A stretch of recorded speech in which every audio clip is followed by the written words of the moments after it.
Actually അപ്പോൾ നമ്മൾ ഇന്ന് സംസാരിക്കാൻ വന്നിരിക്കുന്നത് വിഷു ചിത്രങ്ങൾ 2 പടം നമുക്കിന്ന് മലയാളത്തിൽ നിന്ന് റിലീസായിട്ടുണ്ട്. ഒന്ന് ടൊവിനോ അഭിനയിച്ചിരിക്കുന്ന പള്ളിച്ചട്ടമ്പിയും, 2 കുഞ്ചാക്കോ ബോബനും ദിലീഷ് പോത്തനൊക്കെ അഭിനയിച്ചിരിക്കുന്ന ഒരു ദുരൂഹ സാഹചര്യത്തിൽ. നമ്മൾ ഈ 2 സിനിമയും ബാക്ക് ടു ബാക്ക് കണ്ടു. ഇപ്പോൾ പടം കഴിഞ്ഞ് നമ്മൾ വന്നിരിക്കുകയാണ്. രാത്രി 10:30 10:45 ആയിട്ടുണ്ട്. ബാക്ക് ടു ബാക്ക് ഞങ്ങൾ ഒരു തിയേറ്ററിൽ തന്നെ അടുപ്പിച്ച് 2 ഷോ ഒരേ സീറ്റിൽ ഞങ്ങൾ ഈ 2 പടം ബാക്ക് ടു ബാക്ക് കണ്ടു വന്നിരിക്കുകയാണ്. സോ നമ്മളപ്പോൾ ഇന്ന് സംസാരിക്കാൻ പോകുന്നത് പള്ളിച്ചട്ടമ്പി. സിനിമ കണ്ടിട്ട് വന്ന് ബാക്കി വീഡിയോ കാണുക, കാരണം ഇതിൽ സ്പോയിലേഴ്സ് ഉണ്ടാവും. അപ്പോൾ അതുകൊണ്ട് സിനിമ കണ്ടിട്ട് വന്ന് ബാക്കി വീഡിയോ കാണുക. നമ്മൾ സിനിമ കണ്ടിട്ട് നമുക്ക് തോന്നിയ കാര്യങ്ങൾ നമ്മൾ പറയുകയാണ്. അതിനെ ആ സെൻസിൽ മാത്രം എടുക്കരുത്. ഞങ്ങളുടെ മാത്രം ഒപ്പീനിയനാണ്. ഈ സിനിമ ഇഷ്ടപ്പെടുന്നവരും ഉണ്ടാവും ഈ പ്രേക്ഷകർക്കിടയിൽ. അപ്പോൾ അതുകൊണ്ട് തന്നെ നമുക്ക് പള്ളിച്ചട്ടമ്പിയെ പറ്റി സംസാരിക്കാനാണെങ്കിൽ ഒറ്റ വാക്കിൽ പറഞ്ഞാൽ പടം എനിക്ക് പേഴ്സണലി വർക്കായില്ല. ഡിജോ ജോസ് ആൻ്റണിയുടെ വീക്കസ്റ്റ് ഫിലിമായിട്ടാണ് എനിക്ക് ഫീൽ ചെയ്തിരിക്കുന്നത്. കാര്യം ഞാൻ ഇതിനു മുമ്പ് കണ്ട മലയാളി ഫ്രം ഇന്ത്യ കണ്ടപ്പോൾ എനിക്ക് തോന്നിയത് അതായിരുന്നു പുള്ളിയുടെ വീക്കസ്റ്റ് ഫിലിം എന്നാണ്. ഇത് രണ്ടും തമ്മിൽ താരതമ്യം ചെയ്തിട്ട് ഏതാ ബെറ്റർ എന്ന് ചോദിച്ചാൽ എനിക്ക് ഉത്തരമില്ല. പക്ഷേ സ്റ്റിൽ എനിക്ക് ഈ 2 പടങ്ങളും കുറച്ച് മടുപ്പായിരുന്നു. എസ്പെഷ്യലി പള്ളിച്ചട്ടമ്പിക്കകത്തൊരു ഒരു ഗംഭീര ആക്ഷൻ പടം ചെയ്യാനുള്ള സാധനമുണ്ട്. പള്ളിച്ചട്ടമ്പിക്കകത്ത് ആക്ച്വലി ഒന്നിൽ കൂടുതൽ ജോണറിൽ പ്ലേസ് ചെയ്യാൻ പറ്റുന്ന ഒരു കഥയുണ്ട്. ഈ പറഞ്ഞ നമ്മൾ തിയേറ്റർ പടമാക്കണേ അങ്ങനെ ആക്കാം, അതല്ല ഒരു രാഷ്ട്രീയ സിനിമ ആക്കണേ അങ്ങനെ ആക്കാം. അങ്ങനെ എനിക്ക് തോന്നുന്നു മൾട്ടിപ്പിൾ ജോണറിൽ വർക്ക് ചെയ്യത്തക്ക എലമെന്റ്സ് ഉണ്ട്. കുറച്ച് ക്ലാഷ്, ഈ എലമെന്റ് തമ്മിലുള്ള ക്ലാഷ്, അങ്ങനെ കുറച്ചധികം സംഭവങ്ങളുണ്ട്. ബട്ട് ഇതിന്റെ ഏറ്റവും വീക്കസ്റ്റ് ഇപ്പൊ വന്നേക്കുന്ന പടത്തെ ഏറ്റവും വീക്കസ്റ്റ് പോയിന്റ് എന്ന് പറയുന്നത് ഇതിന്റെ റൈറ്റിംഗ് ആണ്. റൈറ്റിംഗ് വളരെ വീക്കാണ്, കുറച്ച് ഔട്ട്ഡേറ്റഡും ആണ്. അപ്പം അത് ഈ റൈറ്റിംഗ് ഇന്ന് ഇത്രയും സ്കെയിലിൽ, ഇത് പ്രൊഡക്ഷൻ ഡിസൈനാണ് ഇതിൻ്റെ ഏറ്റവും വലിയ പോസിറ്റീവ്. ഇത്രയും നല്ലൊരു പ്രൊഡക്ഷൻ ഡിസൈനിൽ പോലും വർക്കൗട്ട് ചെയ്തെടുക്കാൻ കുറച്ച് പാടാണെന്ന് ആണ് ഈ പടം കണ്ടപ്പോൾ തോന്നിയത്. അതായത് ഡിജോ ജോസ് ആൻ്റണിക്ക് കിട്ടുന്ന സ്ക്രിപ്റ്റിൽ പുള്ളി ഒരു ഡയറക്ടർ എന്ന നിലയിൽ പുള്ളിയുടെ ഇൻപുട്ട് ഉണ്ടാവുമല്ലോ. അപ്പോൾ അതെന്തൊക്കെ ചെയ്തെന്ന് പറഞ്ഞാലും ഈ റിട്ടേൺ മെറ്റീരിയൽ വളരെ ഫ്ലാറ്റാണ്, വളരെ ഔട്ട്ഡേറ്റഡ് ആയും പഴയതുമായിട്ടുള്ളൊരു ഒന്നാവുമ്പോൾ അതിനകത്ത് എന്തൊക്കെ ചെയ്താലും അതിന് മേക്കപ്പ് ചെയ്തെടുക്കാൻ കുറച്ച് പാടാം. അപ്പോൾ ഈ സിനിമ കാണുമ്പോൾ നമുക്ക് പേഴ്സണലി ഫീൽ ചെയ്യുന്ന സംഭവം അതാണ്. കാരണം ഇത് ഒരുപാട് കാര്യങ്ങൾ ട്രൈ ചെയ്യുന്നുണ്ട്. ഇപ്പം ക്യാമറ വർക്കിലാണെങ്കിലും ഇപ്പോൾ എഡിറ്റിങ്ങിലും ഒക്കെ ഇവർ ഒരുപാട്. ഇപ്പം ജെയ്സ് ബിജോയുടെ മ്യൂസിക്, പുള്ളി ഈ പറഞ്ഞ പോലെ പുള്ളിയെ കൊണ്ട് പറ്റാവുന്ന രീതിയിൽ പുള്ളിയും ഒരു സൈഡിൽ നിന്ന് കത്തിക്കുകയാണെങ്കിലും ശരിക്ക് വർക്കായ ഒരു മ്യൂസിക്കൽ ബീറ്റ് എന്ന് പറഞ്ഞാൽ ഒന്ന് മറ്റേ ആ ഇനീഷ്യലി ഒരു രാവണ ഫൈറ്റ്, ഫസ്റ്റ് ഫൈറ്റ്, അതിന്റെ ആ ബീജിയം രസം ഉണ്ടായിരുന്നു. പിന്നെ ഈ ക്ലൈമാക്സ് എടുക്കുമ്പോഴത്തേക്കും അതായത് പ്രൊമോ സോങ് ആയിട്ട് വാർ ക്രൈ എന്ന് പറഞ്ഞ് ഇറക്കിയിരുന്നു. അത് ഭയങ്കര കിടിലൻ, വളരെ നോട്ടീസബിൾ മ്യൂസിക്കൽ പീസസ് ഒരുപാടുണ്ട് പടത്തിൽ. അത് പല ഏരിയാസിനെ ലിഫ്റ്റ് ചെയ്യുന്നുണ്ട്. ബട്ട് ഈ ഇതിന്റെ സ്ക്രിപ്റ്റിങ്ങിനൊരു നാടക ഫീലുണ്ട്. സ്ക്രിപ്റ്റിങ്ങിനും അതിന്റെ ഡയറക്ഷനും ഈ ആക്ടേഴ്സിനെ കൊണ്ട് ആക്ട് ചെയ്യിക്കുന്നതിൽ ഇച്ചിരി ഒരു നാടക ഫീലുണ്ട്. കുറച്ചധികം ഡ്രമാറ്റിക് ആക്ടിങ് ആണ്. എസ്പെഷ്യലി ഡയലോഗ്സ് ഭയങ്കര നാടകീയമായിട്ടാണ് അത് ഇവർ പ്രസന്റ് ചെയ്യുന്നതും അങ്ങനെ തന്നെ. അപ്പോൾ അതിലൊരു നമുക്ക് ഇപ്പോൾ യൂഷ്വലി ഈ പറഞ്ഞ പോലെ ഒരു പീരിയഡ് സെറ്റിലുള്ള ഒരു പടം ചെയ്യുന്ന സമയത്ത് പലപ്പോഴും നമ്മൾ കണ്ടുള്ളത് ഇവർ കുറച്ചുകൂടെ ഈ അച്ചടി ഭാഷയും അല്ലെങ്കിൽ ആ ഒരു അങ്ങനെ പലപ്പോഴും ചെയ്യാറുണ്ട്. അപ്പം നമ്മളെപ്പോഴും ആലോചിക്കും അന്നുള്ള ആൾക്കാരും മനുഷ്യർ തന്നെ, അപ്പോൾ അവർ സംസാരിക്കുന്നത് നോർമലായിട്ട് തന്നെ. അപ്പോൾ ഇവർ ആ സെറ്റിങ്ങിൽ എപ്പോൾ പടം എടുത്താലും നമുക്ക് കിട്ടുന്ന ഒരു വലിയ പ്രശ്നമാണ് ഈ ഡയലോഗിലുള്ള ആ ഒരു അതിനാടകീയത. ഇതിൽ ഭയങ്കര അധികം മുഴച്ചു നിൽപ്പുണ്ട്. അപ്പോൾ ഈ പറഞ്ഞ പോലെ പഞ്ച് ഡയലോഗായിട്ട് അവർ പറയുന്നത് പോലെ നമുക്ക് കേൾക്കുമ്പോൾ നമുക്ക് അത്രയും വലിയൊരു ഇമ്പാക്ട്ഫുൾ ആയിട്ട് നമുക്ക് ഫീൽ ചെയ്യുന്നില്ല. പിന്നെ ഇതിന്റെ ഒരു എനിക്ക് തോന്നിയത് ഇതിന്റെ റൈറ്റിങ്ങും ഡയറക്ഷനും തമ്മിൽ അത് സിങ്ക് ആയില്ല. അത് എനിക്ക് തോന്നുന്നത് ഡിജോ ജോസ് ആന്റണി പുള്ളിയുടെ എന്താ പറയാ, പുള്ളി ചെയ്യുന്ന ടൈപ്പ് ഓഫ് പടങ്ങൾക്ക് പറ്റിയ ഒരു സ്ക്രിപ്റ്റിംഗ് എല്ലാം തോന്നുന്നു ഡയലോഗ് വൈസ്. അതായത് പലപ്പോഴും അതിന്റെ താളം കുറച്ച് മിസ്സായിട്ട് തോന്നി. അത് ഈ ഒരു സീക്വൻസ് എന്ന് പറഞ്ഞാൽ ഇവരുടെ ലവ് സ്റ്റോറി ഇല്ലേ, അതിനകത്ത് ഇവരുടെ എക്സ്ചേഞ്ചസ് എന്തോ ഒരു ഈ ആക്ടേഴ്സ് ആണെങ്കിലും കുറച്ച് സ്ട്രഗിൾ ചെയ്യുമോ ഈ ലൈൻസ് പ്രസന്റ് ചെയ്യാൻ. ടൊവിനോയും കുറച്ച് സ്ട്രഗിൾ ചെയ്യുന്നുണ്ട്. മറ്റേ പുള്ളിക്കാരി നമ്മുടെ പുള്ളിക്കാരത്തി വന്നിട്ട് കുറച്ചധികം അതായത് സ്ട്രഗിൾ ചെയ്യുന്നുണ്ട്. പുള്ളിക്കാരുടെ മെയിൻ പ്രശ്നം എന്ന് വെച്ചാൽ ഈ ഡബിങ് നമുക്ക് ഒരു ലെയറിൽ ഡബിങ് പോകുന്നു, വേറെ ലെയറിൽ ലിപ്പ് പോകുന്നു. അറിയാം പുള്ളിക്കാർക്ക് മലയാളം അറിയില്ല. അപ്പോൾ യൂഷ്വലി അങ്ങനെ വരുമ്പോൾ അത് മേക്കപ്പ് ചെയ്യുക എന്നുള്ളത് ഇവരുടെ പണിയാണ്. അല്ല, എനിക്കത് പടം ത്രൂ ഔട്ട്, അതായത് പടം ഓപ്പൺ ചെയ്യുമ്പോൾ ഒരു സായിപ്പ് വന്നിട്ട് സംസാരിക്കുന്നില്ലേ, ആ ലോങ് ഷോട്ടിൽ തന്നെ സായിപ്പ് ചുണ്ട് അനക്കുന്നില്ല. പക്ഷേ ഡയലോഗ് നമ്മൾ കേൾക്കുന്നത്. അപ്പൊ ഞാനിത് ആരാ സംസാരിക്കുന്നത് ഇങ്ങനെ നോക്കിക്കൊണ്ടിരിക്കുക. അപ്പോഴാണ് പിന്നെ ക്ലോസ് കട്ടിലാണ് ഈ സായിപ്പാണ് നിൽക്കുന്നത്. പക്ഷെ അതിന് മുമ്പത്തെ ഷോട്ടിൽ പുള്ളി വലിയ ലിപ്പ്, അതിപ്പം മെജോറിറ്റി പടത്തിൽ ഈ ഓവർ ഡബ് ചെയ്യുന്ന സമയത്ത് ഈ ലിപ്പ് കുറച്ചധികം ഇങ്ങനെ മിസ്മാച്ച് ആണ്. അത് പടം ത്രൂ ഔട്ട് ഒരു 25% അല്ലെങ്കിൽ 35% ഈ ലിപ്പ് മിസ്മാച്ച് കുറച്ചധികം ഉണ്ട്. ടോവിനോ അത്യാവശ്യം വൃത്തിക്ക് ഡബ് ചെയ്തിട്ടുണ്ട്. പിന്നെ നമ്മുടെ വിജയരാഘവന്റെ മിസ്മാച്ച് ഉണ്ട്. മറ്റേ അച്ഛനായിട്ട് അഭിനയിച്ച നമ്മുടെ പുള്ളിയുടെയും കുറച്ച് അങ്ങനെ ഈ എനിക്ക് തോന്നുന്നു ഒന്നുകിൽ ഇപ്പം ഡബ് ചെയ്യുന്ന ടൈമിൽ എക്സ്ട്രാ വേർഡ്സോ എക്സ്ട്രാ അതിനകത്ത് ചേഞ്ചസ് ഒക്കെ അല്ലെങ്കിൽ എനിക്ക് തോന്നി നമ്മളിപ്പോ കുറച്ചധികം ഈ മറ്റേ ഡബ്ഡ് അല്ലാത്ത സിനിമകൾ കണ്ടതുകൊണ്ട് ഈ ഡബ് കുറച്ച് അങ്ങനെ ആവാം. നമ്മളിങ്ങനെ ഓഡിയൻസ് എന്ന നിലയിൽ നമ്മുടെ അതിനു മുമ്പ് നമ്മൾ ഇമ്മീഡിയറ്റ്ലി നമ്മൾ അതിനു മുമ്പ് കണ്ട സിംഗ് സൗണ്ട് ആയതുകൊണ്ടും കൂടെ ഒരു പെട്ടെന്ന് എടുത്തറിയുന്നതാണോന്നും അറിയില്ല. ഡയലോഗ്സും വളരെ കുറവാണ്. ഇപ്പം ഒരു ഇമോഷണൽ റിലേഷൻഷിപ്പ് ഡെവലപ്പ് ചെയ്യാനും മാത്രമുള്ള സീനുകളൊന്നും ഇവർ തമ്മിലില്ല. ഇവർ തമ്മിൽ കണ്ടാലും മൊത്തം അവരുടെ ലവ് സ്റ്റോറിൽ ഒരു 2 വരി ഡയലോഗേ ഉള്ളെന്ന് തോന്നുന്നു. അപ്പൊ അതിനകത്തുനിന്ന് എന്തോ ആ ഇമോഷണൽ കണക്ഷൻ നമുക്ക് വർക്കായില്ല. ഇപ്പൊ ഈ സിനിമയുടെ ഇങ്ങനൊരു പടം ചെയ്യുമ്പോൾ ഇതിന്റെ ക്ലൈമാക്സ് സീക്വൻസിൽ ആ ഒരു വലിയ ഫൈറ്റ് സീക്വൻസ് നടക്കുമ്പോൾ ആ ഒരു വാർ സീക്വൻസ് നടക്കുമ്പോൾ ആക്ച്വലി നമുക്ക് ആ വാർ അതിലുള്ള ആൾക്കാരുടെ ഇമോഷണലായിട്ട് കണക്ട് ആയി അടിക്കടാന്ന് നമുക്ക് പറയണം തോന്നുന്ന ആ ഒരു പോയിന്റ് ഉണ്ടല്ലോ, അത് അവിടേക്ക് എത്താൻ, അതായത് ആക്ച്വലി ഇത് ആ കുന്നുംപുറം എന്ന് പറഞ്ഞൊരു ആ നാട്ടിലെ ആൾക്കാരും അവർക്ക് വേണ്ടിയാണ് ടോവിനോ അവരോടൊപ്പം ലീഡ് ചെയ്ത് നിന്ന് ഈ പോരാട്ടം നയിക്കുന്നത്. കുന്നുംപുറത്തിനെ എസ്റ്റാബ്ലിഷ് ചെയ്യാനും ഈ ടോവിനോ ഫൈറ്റ് ചെയ്യുന്ന പള്ളിയെ എസ്റ്റാബ്ലിഷ് ചെയ്യാൻ ഇതിന്റെ ഒക്കെ ഒരു ഇമോഷണലി എസ്റ്റാബ്ലിഷ് ചെയ്യാൻ പറ്റിയിട്ടില്ല. അപ്പൊ അതുകൊണ്ട് തന്നെ നമ്മൾ ആക്ച്വലി ടൊവിനോയെ മാത്രമാണ് ഫോളോ ചെയ്യുന്നത്. അപ്പൊ ടൊവിനോയുടെ ക്യാരക്ടറോട് നമുക്ക് വലിയ ഇമോഷണൽ കണക്ഷൻ ഒന്നും ഇല്ല. ബട്ട് നമ്മളിങ്ങനെ ആ പടം ഇങ്ങനെ കണ്ടുകൊണ്ടിരിക്കുക, നമുക്ക് ടൊവിനോ ഇഷ്ടമായതുകൊണ്ട് നമ്മൾ ആ സിനിമ ഇങ്ങനെ കണ്ടുകൊണ്ടിരിക്കുകയാണ്, പുള്ളി എന്ത് ചെയ്യുന്നു എന്നുള്ളത്. ഈ സിനിമയിൽ പള്ളിച്ചട്ടമ്പി ഈ പടത്ത് കാണാൻ വരുന്ന മെജോറിറ്റി ഓഫ് ആൾക്കാരുടെ മനസ്സിൽ ഇതൊരു ആക്ഷൻ പടമാണെന്നുള്ളൊരു ചിന്തയുണ്ടാവും. അപ്പോൾ ഇപ്പോൾ ട്രെയിലറൊക്കെ കാണുമ്പോഴും നമ്മൾ ഈ ട്രെയിലർ കാണുമ്പോൾ ട്രെയിലറിനകത്ത് ഒരുപാട് ആക്ഷൻ സീക്വൻസ് ഇല്ലെങ്കിൽ കാണുമ്പോൾ നമുക്കൊരു ആക്ഷൻ പടത്തിന്റെ മൂഡാണല്ലോ പടം. പക്ഷേ ഈ സിനിമയിലെ ഒരു വളരെ വീക്കസ്റ്റ് പാർട്ട് ഈ ആക്ഷൻ തന്നെ. ആക്ഷൻ കൊറിയോഗ്രഫി ഭയങ്കര വീക്കായിരുന്നു. കാര്യം നമ്മൾ വളരെ ആ ഫൈറ്റ് സീക്വൻസ് പോലെ നമ്മൾ കാണുമ്പോൾ ഇത് പഴയ പടങ്ങളിലൊക്കെ നടക്കുന്ന പോലെ ഫൈറ്റ് സീക്വൻസും സിറ്റുവേഷൻ നല്ലതാണ്. മറ്റേ ക്ലൈമാക്സ് ഈ മെയിൻ നാടെന്ന് പറയുന്ന ഒരു പുഴയെ കടന്നു വരണം. അപ്പം ആ സീക്വൻസ് ഒരു കൊമേഴ്ഷ്യൽ പടത്തില് ഗംഭീരമാക്കാനുള്ള സ്കോപ്പ് ഉണ്ട്. ഈ പുഴ കടന്നു വരിക, അതിനകത്ത് കുറച്ചധികം പരിപാടികൾ അവർ ചെയ്തിട്ടുണ്ടെങ്കിലും അതിനുവേണ്ടി കുറച്ച് മെനക്കെട്ടത് ഷൂട്ട് ചെയ്തിട്ടുണ്ടെങ്കിലും നമ്മളിത് സ്ക്രീനിൽ കാണുമ്പോൾ നമുക്കൊരു പഞ്ച് കിട്ടത്തില്ല, ഇമ്പാക്ട്ഫുൾ അല്ല. ഇവർ ആക്ച്വലി എഡിറ്റിംഗിൽ ഇവര് കുറച്ച് ഇമ്പാക്ട് കൊടുക്കാനുള്ള ശ്രമം നടത്തുന്നത്. അതായത് ഇതിൽ ക്ലൈമാക്സ് ഫൈറ്റ് രസം ഉണ്ടായിരുന്നു. ആ ഫൈറ്റ് സീക്വൻസിൽ ഇവർ ഈ മറ്റേ നമ്മളിപ്പോ ഇൻസ്റ്റയിലെ കാണുന്ന പോലെ ആ ഒരു ബുള്ളറ്റ് ടൈം എഫക്റ്റിന്റെ നമ്മളൊരു വേർഷൻ ക്രിയേറ്റ് ചെയ്യും. അതായത് നമുക്ക് അത്രയും ക്യാമറ ഒന്നും ഇല്ലാതെ ഈ ആർട്ടിസ്റ്റ് ആക്ച്വലി സ്ലോ മോഷനിൽ അഭിനയിക്കുന്ന സംഭവം. ആർട്ടിസ്റ്റും ക്യാമറയും തമ്മിലുള്ള ഒരു കൊറിയോഗ്രഫി. അതെ, അത് ആക്ച്വലി സ്പീഡ് റാമ്പിംഗ് ഉപയോഗിച്ച് നമുക്ക് അതിനെ അതാണ് നമ്മൾ എഡിറ്റിൽ ചെയ്യുന്നത്. അപ്പൊ ആ രീതിയിൽ ഒരു ഫൈറ്റ് സീൽ ചെയ്തിട്ടുണ്ട്. അപ്പൊ അവരതിനെ അത് കണ്ടാൽ നമുക്ക് മനസ്സിലാവും ഇത് സ്ലോ മോഷനിൽ അഭിനയിക്കുകയാണ്. അപ്പൊ അത് ഒരുപാട് ഫീൽ ചെയ്തിരിക്കാൻ ഇവർ കുറച്ചധികം ഈ ഡസ്റ്റ് പാർട്ടിക്കിൾസും ഫയർ പാർട്ടിക്കിൾസ് ഒക്കെ എനിക്ക് തോന്നുന്നത് 1% ഓഡിയൻസിന് അത് വർക്കാവും. കാരണം അത് ഞാൻ രാവിലെ 1-2 റിവ്യൂ കണ്ടതിനകത്ത് ആ സീക്വൻസ് കൊള്ളാമെന്ന് പറഞ്ഞിട്ടുണ്ട്. അപ്പം എനിക്കത് കണ്ട സമയത്ത് അത് നമ്മൾ ഓക്കെ ഈ പടത്തിന്റെ പറയുമ്പോൾ നമുക്ക് ഓക്കെ കുഴപ്പമില്ല ആ സീൻ എന്ന് നമുക്ക് പറയാവുന്നേ ഉള്ളൂ. ബട്ട് ആ ടോട്ടൽ ഫൈറ്റ് കൊറിയോഗ്രാഫി ഭയങ്കര അതാ നമുക്കൊരു ഇമോഷണൽ ഒരു ഇതിലാണ്. ആ അടിക്കുന്ന ആളെയും ഇപ്പൊ പെട്ടെന്ന് ഇൻട്രോഡ്യൂസ് വില്ലൻ വന്നു ക്ലൈമാക്സിലേക്കാണ്. വില്ലനുമായിട്ട് നേരെ വേറെ ഇതൊന്നുമില്ല. വില്ലനൊക്കെ വരുന്നത് ഇന്റർവെല്ലില്ല, സോറി സെക്കൻഡ് ഹാഫിലാണ് വില്ലൻ വരുന്നത്. അതെ, അതിങ്ങനെ വന്നു ഒരു സീക്വൻസ് കഴിയുന്നു, അപ്പൊ ഒരു ക്യാരക്ടർ മരിക്കുന്നു. അപ്പൊ നമുക്കിതുമായിട്ടൊരു കണക്ഷൻ ഇല്ല. ആ നാട്ടിൽ എന്തൊക്കെയോ സംഭവിക്കുന്നു.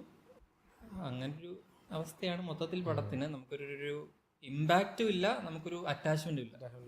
ഇങ്ങനെ ഇരിക്കുക കണ്ടിറങ്ങുക എന്നുള്ളതാണ്. ഈ പ്രൊഡക്ഷൻ ഒരു പരിധി വരെ സഹായിച്ചിട്ടുണ്ട്. നമുക്കിങ്ങനെ ആ നാട്, എന്നാലും അതൊരു പോളിഷ്ഡ് പ്രൊഡക്ഷനാണ്. അല്ല, എനിക്ക് മനസ്സിലായത് ഇപ്പൊ ഡിജോ ജോസിന് ഒരു നല്ല തിരക്കഥ കിട്ടിയാല് പുള്ളിക്ക് അത് ഇപ്പൊ ജനഗണമനയെ കണ്ട നമ്മൾ തിയേറ്ററിൽ ഡെഫിനറ്റ്ലി ആൾക്കാർ കൈയടിക്കുന്ന ഒരുപാട് മൊമെന്റുകൾ ഉണ്ടാക്കിയ ഒരു പടമാണ്. അതെ, എന്തിന് ഈ മലയാളി ഫ്രം ഇന്ത്യയിൽ പോലും ഓഡിയൻസ് റിയാക്ട് ചെയ്യുന്ന ഒരുപാട് സീനുകൾ ഉണ്ടായിരുന്നു പടത്തിൽ. പക്ഷെ ഈ പടത്തിൽ അത് ഭയങ്കര കുറവാണ്.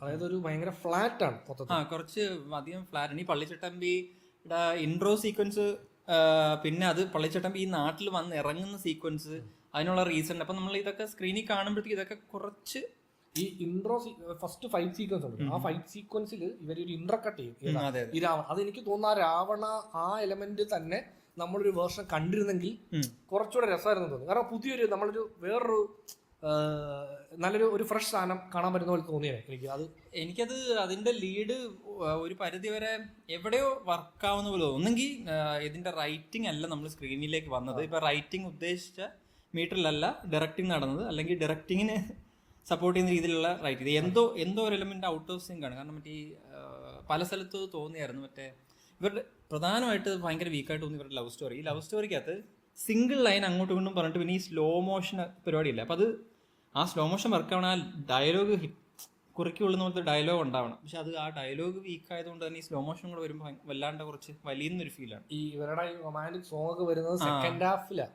അതെ, ഇനിഷ്യലി അല്ല. നമ്മള് പടത്തിന്റെ മെയിൻ പോയിന്റിലൊക്കെ വന്ന് ഇന്റർവെൽ ഒരു പോയിന്റ് വന്ന് നിൽക്കുമല്ലോ. ഈ ബേസിക്കലി ഇന്റർവെൽ പഞ്ച് പോലൊന്നും അല്ല സിനിമയുടെ ഇന്റർവെൽ നിൽക്കുന്നത്, കഥയുടെ ഭാഗമായിട്ടൊരു മിഡ് പോയിന്റ് എന്നുള്ള ലൈനിലാണ് നിൽക്കുന്നത്.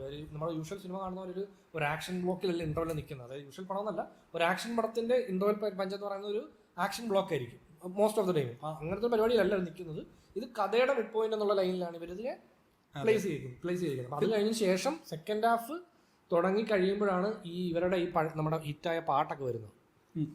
അതും എനിക്കൊരു കൺഫ്യൂഷൻ. അതായത് ഈ പാട്ടിനകത്ത് ആക്ച്വലി ഇവര് തമ്മിൽ ഇഷ്ടത്തിലായി, അത് കഴിഞ്ഞിട്ടാണ് ഇഷ്ടം പറയുന്നത്. അതുകൊണ്ട് വീണ്ടും പുള്ളിക്കാരത്തി നാണിച്ചക്കരി. അപ്പൊ ഞാൻ വെച്ചാൽ ഈ പാട്ട് ഫുൾ അത് എസ്റ്റാബ്ലിഷ് ചെയ്തു, പിന്നെയും ആ സീൻ വലിയാണ്. എനിക്ക് തോന്നുന്നു അത് മറ്റേ ആ ബസ് പോകുന്ന ഇൻസിഡന്റിലേക്ക് ലീഡ് ചെയ്യുന്നതിന് മുമ്പ് ചുമ്മാ അതൊക്കെ ആക്ച്വലി കുറച്ച് പഴയ.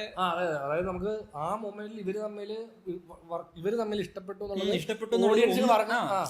അതായത് ഒരുപാട് കാര്യങ്ങൾ ഈ പറയുന്ന പോലെ ഇന്നത്തെ ഓഡിയൻസ് ഒറ്റ നോട്ടത്തിൽ മനസ്സിലാക്കുന്ന കാര്യങ്ങൾക്ക് വേണ്ടി ഇവര് കുറച്ചധികം സമയം. അപ്പം ഇനിഷ്യലി തന്നെ ഒരു 4 പേര് മരിച്ചു തൂങ്ങി കിടക്കുന്നില്ലേ, ആ സീനിൽ എനിക്ക് തോന്നുന്നത് അത് ഒരുപാട് വെട്ടിച്ചുരുക്കാവുന്ന ഒരു സീനാണ്.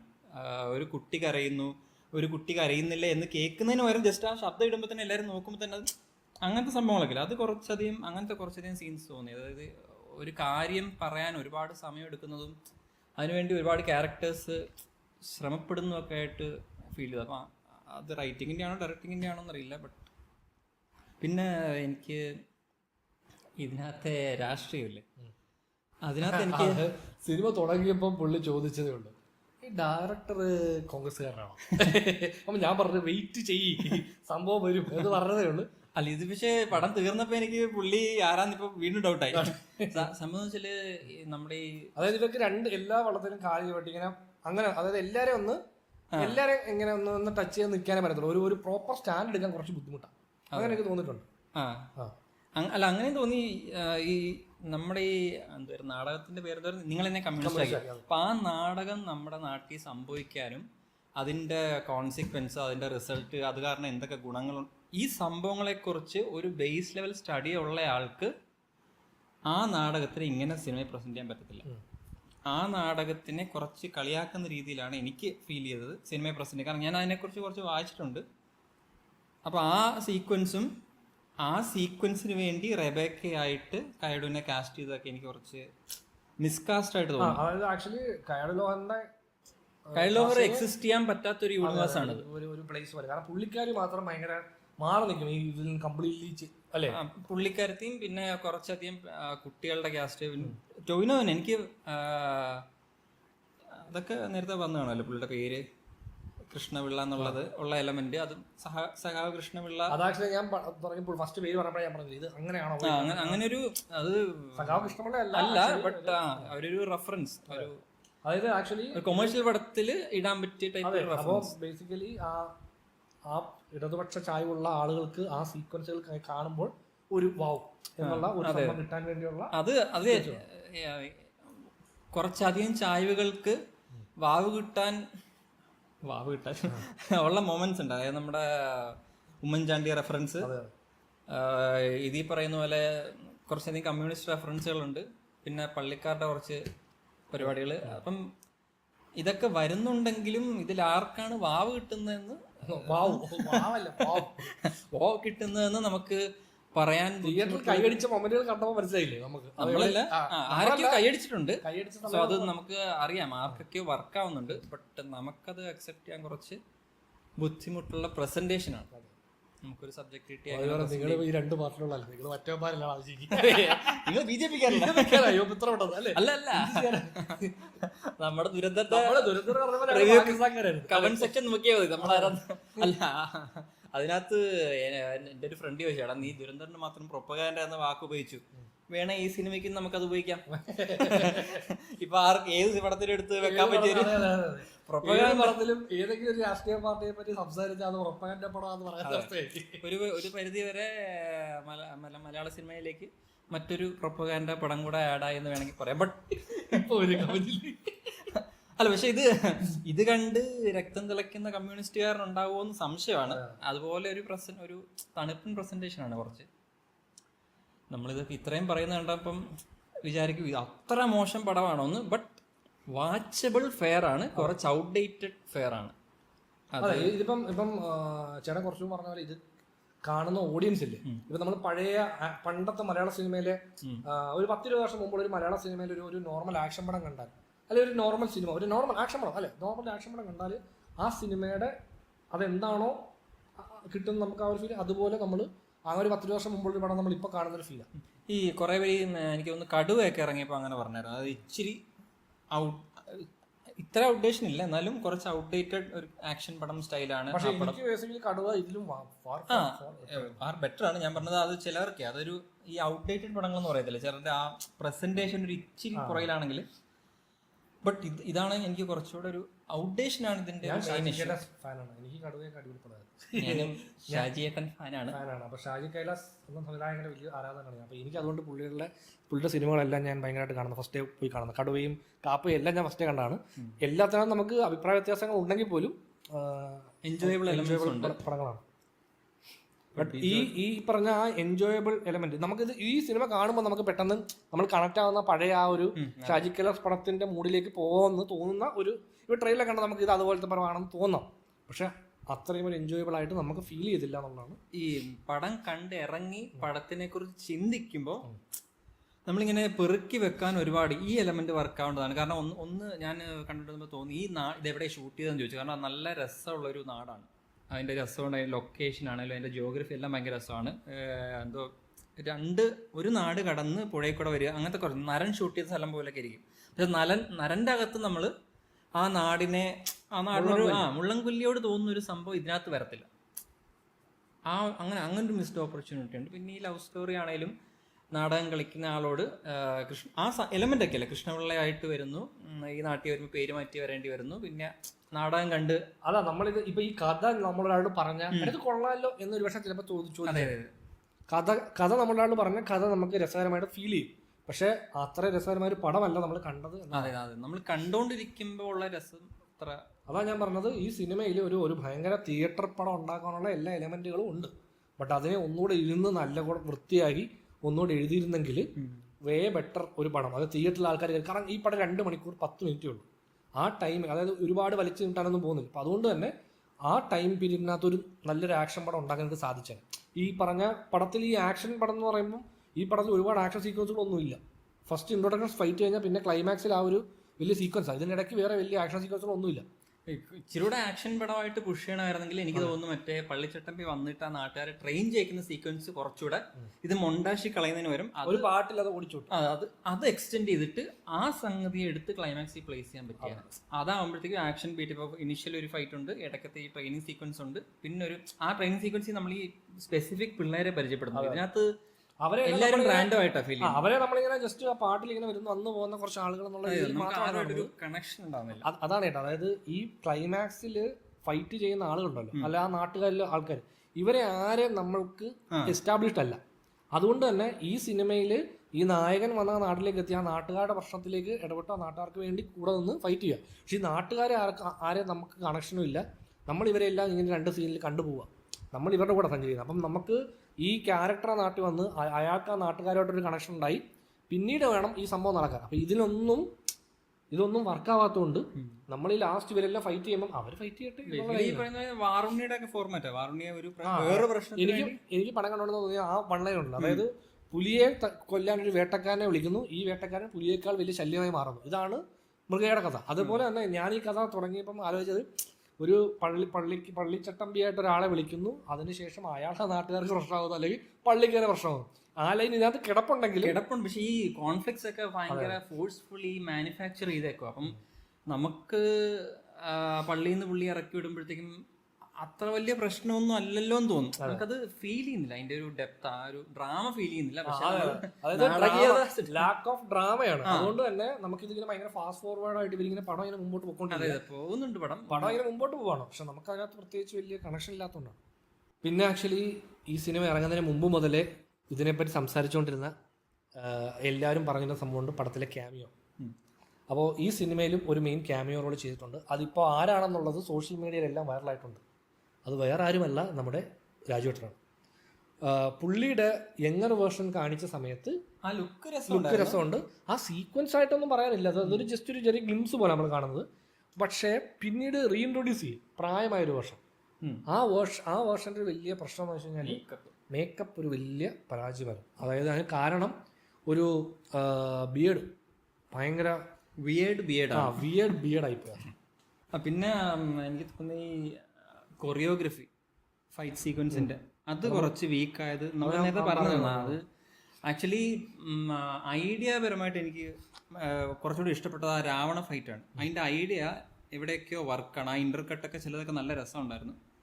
ക്യാമറ നല്ല സമയമെടുത്ത് ഷൂട്ട് ചെയ്തൊരു ഫീലുണ്ട്. കാരണം ഞാനിങ്ങനെ ചില ഷോട്ടുകളൊക്കെ എസ്റ്റാബ്ലിഷിംഗ് ഷോട്ടൊക്കെ കുറച്ച് നേരം നിൽക്കില്ല. അപ്പം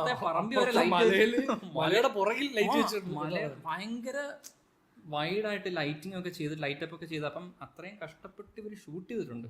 ബട്ട് അതെല്ലാം കുറച്ച് വീക്ക് സ്ക്രിപ്റ്റിന് വേണ്ടിയിട്ടാണല്ലോ എന്നുള്ളൊരു അത് സിനിമാറ്റോഗ്രഫി, BGM അങ്ങനെ കുറച്ച് ടെക്നിക്കലി ഇതിനെ സഹായിച്ചിട്ടുണ്ട്.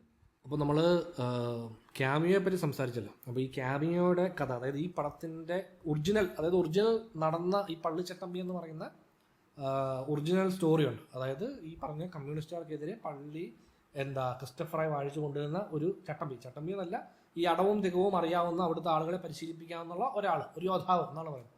അപ്പോൾ അങ്ങനെ ഒരാളെ കൊണ്ടുവരികയും കമ്മ്യൂണിസ്റ്റുകാർക്കെതിരെ ഫൈറ്റ് ചെയ്യുകയാണ് ഈ ചരിത്രത്തിൽ നടന്ന സംഭവം, അല്ലെങ്കിൽ അങ്ങനെ ഒരു കഥയുണ്ട് ഒറിജിനൽ. അപ്പോൾ ഇവർ ഈ കഥയെ അവതരിപ്പിക്കുമ്പം ഈ കമ്മ്യൂണിസ്റ്റുകാരേക്കാൾ വില്ലന്മാരെന്ന് പറയുന്നത് കോർപ്പറേറ്റ് ആണ്, അല്ലെങ്കിൽ ഒരു ഒരു മെയിൻ ക്യാരക്ടർ, നമ്മൾ ഈ പറഞ്ഞ KGF-ലെ ഗരുഡയെ പോലെ ഒരു ക്യാരക്ടറാണ് എന്നുള്ള ആ ഒരു ലൈനിലേക്ക് കമ്മ്യൂണിസ്റ്റുകാരുടെ ഐഡിയ ആണ് ഈ ഫിലിം ഫുള്ള്. അതായത് അധികാരത്തിലുള്ള ആളാണ് ബേസിക്കലി. പിന്നെ അതേ അധികാരത്തിന്റെ ഒരു വേർഷനാണ് പോലീസുകാർ, അവരുടെ മേളിലുള്ള ആളാണ്. പിന്നെ സിദ്ദിഖിന്റെ ക്യാരക്ടർ, ഇതെല്ലാം മേലെയുള്ള ആളുകള് ചവിട്ടിത്തേക്കുന്ന ആളുകളാണ് താഴെയുള്ള ആളുകൾ. അത് തന്നെ. അപ്പൊ ആ ലൈനിലേക്ക് ഇത് വന്നെത്തുമ്പോൾ നമുക്കിത് കാണുമ്പോൾ ഇത് KGF-ന്റെ ലൈനല്ലേ എന്ന് തോന്നും. ഗോൾഡ് മല, അതെ, ഒരു മലയുണ്ട്, ആ മലയിൽ മറ്റേ മലബാർ മൈനിങ് കമ്പനി. അപ്പൊ അങ്ങനത്തെ എലമെന്റ് നമ്മൾ വരുമ്പോൾ ഈ സിനിമ ഇവര് KGF 2-ന്റെ ലൈൻ ഓഫ് ഒരു ഇൻട്രൊഡക്ഷൻ സീനൊക്കെ ഉണ്ട്. പോസ്റ്റ് ക്രെഡിറ്റ് അല്ല, എന്താ പറയുന്നത്, ക്ലൈമാക്സിന് കിട്ടും. അതെ, മിഡ് ക്രെഡിറ്റ് ആണ്. അപ്പോൾ ആ സീക്വൻസ് നടക്കുന്ന സമയത്ത് ഞാൻ വിചാരിച്ചത് ഇവർക്ക് ആക്ച്വലി KGF പോലൊരു പടം, അല്ലെങ്കിൽ അതിന് സമാനമായ അങ്ങനെ ഒരു പടം എടുത്താൽ, ഇപ്പോൾ ഒരു ഗോൾഡ് മൈനിങ് കമ്പനി അല്ലെങ്കിൽ ഇങ്ങനെ ഒരു മല തുറക്കാൻ കുറച്ച് ആൾ അവിടുത്തെ നാട്ടുകാരെ ആ ലൈനിലേക്ക് കഥ പോയാൽ ഇത് KGF അല്ലടാ എന്ന് ചോദിക്കുമോ എന്നുള്ള പേടിയുണ്ട്. ആണോ ഇങ്ങനെ വളഞ്ഞു മുക്ക് പിടിക്കുന്നതൊക്കെ. ഈ സാധനമൊക്കെ പോയത് മറ്റേ എക്സ്പോസിഷൻ സീനാണ്. പിന്നെ സിദ്ദിഖ് വന്നിട്ടൊരു നീണ്ട കഥ. അതായത് ഈ സിനിമയിലെ പ്രകാശ് രാജായിരുന്നു സിദ്ദിഖ്. അത് നമുക്കൊരു കണക്ഷൻ കിട്ടും. സിദ്ദിഖ് എവിടെയോ ഇരുന്ന് എന്തൊക്കെയോ സംഭവിക്കുന്നു. അങ്ങനെ ഇത് വർക്ക് ചെയ്യിക്കാൻ മെയിൻ സംഭവം വരുന്നേ ഉള്ളൂ. അത് എന്തുകൊണ്ടാണ് വർക്കാന്ന് വെച്ച് കഴിഞ്ഞാൽ ഈ സിനിമയ്ക്ക് ഒരു സെക്കൻഡ് പാർട്ട് ഉണ്ട് ഗൈസ്. അതാണ് വന്നാൽ വന്നു എന്നുള്ള അവസ്ഥയാണ്. കാരണം എല്ലാവർക്കും എക്സ്പോസിഷൻ ഉണ്ട്. അതേ പറ്റി വില്ലനെ ഫസ്റ്റ് ഹാഫിന്റെ പകുതി ആകുമ്പോഴത്തേക്കും കുറെ ബാക്ക് സ്റ്റോറി ഒക്കെ പറഞ്ഞ് സിദ്ദിഖ് ക്യാമറയിലൊക്കെ നോക്കി ഇൻട്രൊഡ്യൂസ് ഒക്കെ ചെയ്യും. അപ്പൊ നമ്മൾ ഓക്കെ അടുത്ത സീനിലെ വല്ലതും വില്ലൻ വരും. വില്ലൻ പിന്നെ സെക്കൻഡ് ഹാഫിന്റെ അവസാനമായിരുന്നു. അപ്പൊ ആ ഇൻട്രൊഡക്ഷൻ സീൻ ഷൂട്ട് ചെയ്ത് എടുത്ത് ഫസ്റ്റ് ഹാഫിന്റെ ഇടയ്ക്ക് കൊണ്ട് ഇങ്ങനെ അവിടെ ഇവിടെയൊക്കെ പ്ലേസ് ചെയ്ത് വെച്ചേക്കാം. അപ്പൊ അതിന്റെ ഒരു താളം കൃത്യമായിട്ട് വീണിട്ടില്ല. അപ്പം അതായത് ഈ സിനിമയിൽ കണ്ടിറങ്ങുന്ന ഓഡിയൻസ് അവസാനത്തെ ഒരു ചെറിയ ഈ പറഞ്ഞ മിഡ് ക്രെഡിറ്റ് സീൻ കാണുമ്പോൾ സെക്കൻഡ് പാർട്ട് ഗംഭീര പടമായിരിക്കും. ഇത് നമ്മൾ ഈ അടുത്ത കുറേ നാളായി നമ്മൾ ആക്ച്വലി അത് ഭയങ്കര ഔട്ട്ഡേറ്റഡ് ആയി. ഈ സീക്വൽ സ്കാമിനും പാടില്ല എന്നൊക്കെ ആൾക്കാർ ഒരുപാട് പേര് ഇങ്ങനെ സോഷ്യൽ മീഡിയയിലൂടെ പറഞ്ഞിട്ടും വീണ്ടും ഈ സിനിമ എന്തുകൊണ്ടാണ് ഇവർക്ക് അങ്ങനെ ഒരു തോട്ട് വരുന്നത്, ഇവിടെ നിന്നാണെന്ന് എനിക്ക് മനസ്സിലാകുന്നില്ല. അതായത് ഇപ്പം നമ്മൾ ഈ ആ സീൻ കാണുമ്പോൾ ചിലർ ചോദിച്ചു ഇത് രണ്ടുപേരും ഇവിടെ വന്നാൽ ഇത് പൊളിക്കും എന്ന് നമുക്ക് തോന്നും. പക്ഷേ ആ പടം വരില്ല. സീക്വൽ സ്കാമിങ് ഉണ്ടെങ്കിലേ ഈ പടത്തിനെ അത് ബാധിക്കുന്നില്ല. പടത്തിനെ ബാധിക്കുന്നില്ല. പക്ഷെ ഞാൻ പടം തീർന്നിട്ട് പിന്നെ സീക്വൽ വേണേ തരാം. അതെ, അതായത് മറ്റേ ജനഗണമനയ്ക്ക് ഇവർ സെക്കൻഡ് പാർട്ട് അനൗൺസ് ചെയ്ത പോലെ തന്നെ ഇവിടെയും ഒരു സംഭവം അങ്ങനെ ഇട്ടിരിക്കുക. നമ്മൾ നോക്കുമ്പോൾ ഇപ്പം നമ്മൾ ചിന്തിക്കും എടാ ഇത്രയും ഇത് നല്ല പടമാണ്, പിന്നെ അതങ്ങ് എടുത്തൂടെ ആദ്യം. അതില്ല സാർ, ആദ്യം ഞങ്ങളുടെ ചെറിയ പടം എടുത്ത് ആട് 3 കണ്ടപ്പോൾ അങ്ങനെ ഫീൽ ചെയ്തായിരുന്നു. അത് കൊണ്ട് നിർത്തുന്ന പോയിന്റ് രസമാണ്. ചിലപ്പോൾ ആയിരിക്കാം നമ്മളിങ്ങനെ സീരീസ് ഒക്കെ കാണുമ്പോഴത്തേക്കും നമ്മൾ ഗംഭീര സീരീസ് ആണെങ്കിൽ പോലും ആദ്യത്തെ ഒരു സീസൺ ഒന്ന് ഇരുന്ന് കണ്ടു നോക്കുക. നമ്മളെ ഇതിനെ കുറിച്ചൊക്കെ പറയത്തില്ലേ, ബെറ്റർ കോൾ സോൾ ഒക്കെ ആദ്യത്തെ ഒരു സീസൺ നീ കടിച്ചു പിടിച്ച് കണ്ടോ, അടുത്ത സീസൺ തൊട്ട് കത്തി കയറും എന്ന് പറയുന്ന പോലെയാണ് അടുത്ത പടം കത്തി കയറിയാൽ മതി എന്ന് പറയുന്നില്ല. അത് നമ്മളിത് കണ്ടോണ്ടിരിക്കുമ്പോൾ അല്ലെങ്കിൽ ആ സീക്വൻസിന് ഇവരൊരു എഫേർട്ട് ഇട്ട് അത് ഷൂട്ട് ചെയ്യണം. നമ്മളാണെങ്കിൽ ഇത് അത് വരുമോ എന്ന് യാതൊരു വിധത്തിലും ഉറപ്പുമില്ല. ഇപ്പം ജനഗണമന 2 എന്ന് പറഞ്ഞൊരു സംഭവം അതിന് വരുമോ എന്നുള്ള കാര്യത്തിൽ യാതൊരു ഉറപ്പുമില്ല. അവർ തന്നെ കാര്യം പൃഥ്വിരാജ് വളരെയധികം തിരക്കുള്ള ഒരാളായി മാറി. അതുകൊണ്ട് തന്നെ എനിക്ക് തോന്നുന്നു ഇനി ആ സിനിമ നടക്കാൻ ചാൻസ് കുറവായിരിക്കും. ഇപ്പം നമ്മൾ ഈ സിനിമ കണ്ട് തീർന്നിറങ്ങുമ്പം ഇത് തീർന്നിട്ടില്ല, അടുത്ത മെയിൻ പരിപാടി ഇനി വരാൻ പോകുന്നേ ഉള്ളൂ എന്ന് പറയുന്ന ആ ഒരു പരിപാടി നിർത്തണമെന്ന്. കാരണം ഈ സിനിമ ഇപ്പം ഇങ്ങനെ ഇതിൻ്റെ എൻഡിങ് അങ്ങ് എൻഡ് ചെയ്ത് പറഞ്ഞാൽ ഒന്നും നഷ്ടമില്ല. സിനിമയെ അത് ഒരു രീതിയിലും ചേട്ടൻ പറഞ്ഞാൽ ഒരു രീതിയിലും ബാധിക്കുന്നില്ല. കാര്യം ഇതുകൊണ്ട് അതിന് ഗുണമോ ദോഷമോ ഒന്നുമില്ല. കാരണം ആ വില്ലൻ ഈ സിനിമയിൽ നിന്നേ നമുക്ക് വേണേ തുടച്ച് മാറ്റാം. ആ വില്ലനെ വേണേ ആ ഇനിഷ്യലി ഒരു സീക്വൻസും അവസാനത്തെ ഒരു സീക്വൻസും ആണ് അത്.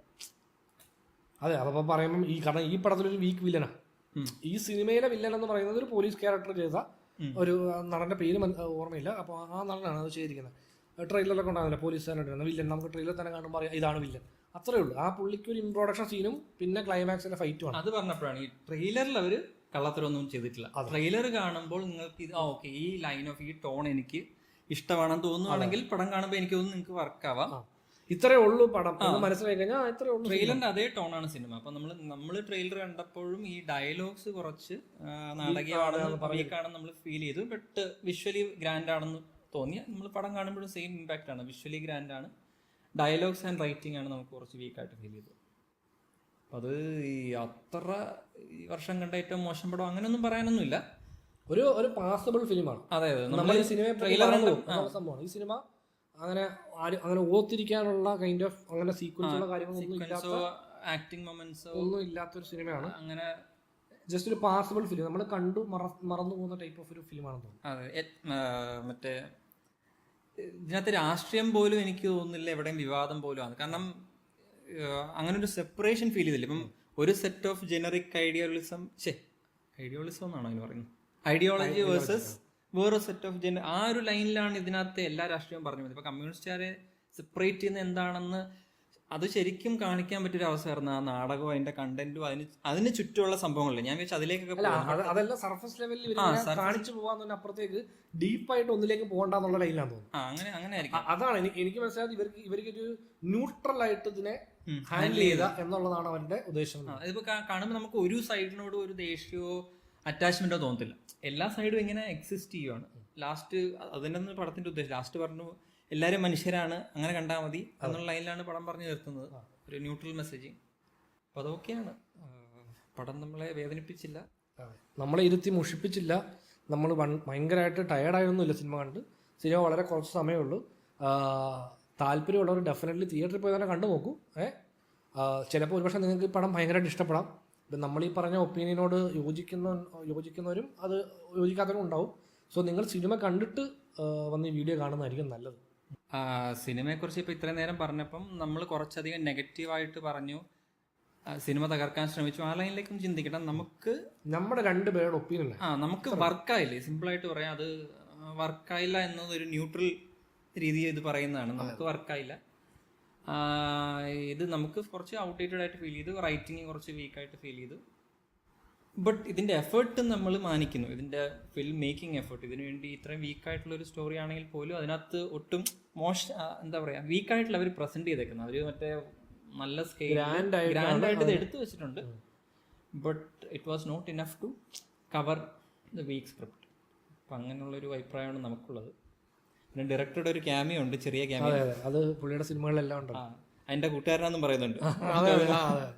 സോ അപ്പം ഇതാണ് നമുക്ക് സിനിമയെ പറ്റിയുള്ള അഭിപ്രായം. പള്ളിച്ചട്ടമ്പി എന്ന സിനിമ ഇപ്പോൾ തിയേറ്ററിൽ ഓടുന്നുണ്ട്. തിയേറ്ററിൽ പോയി കാണേണ്ടവരെല്ലാവരും തിയേറ്ററിൽ തന്നെ പോയി കണ്ടു നോക്കൂ സിനിമ. അതിൻ്റെ നിങ്ങളുടെ അഭിപ്രായം എന്താണെന്നുള്ളത് കമൻറ്റിൽ പറയും അല്ലേ. അപ്പോൾ നമുക്കിനി മറ്റൊരു സിനിമയുടെ ഡിസ്കഷനുമായിട്ട് തിരിച്ചു വരാം.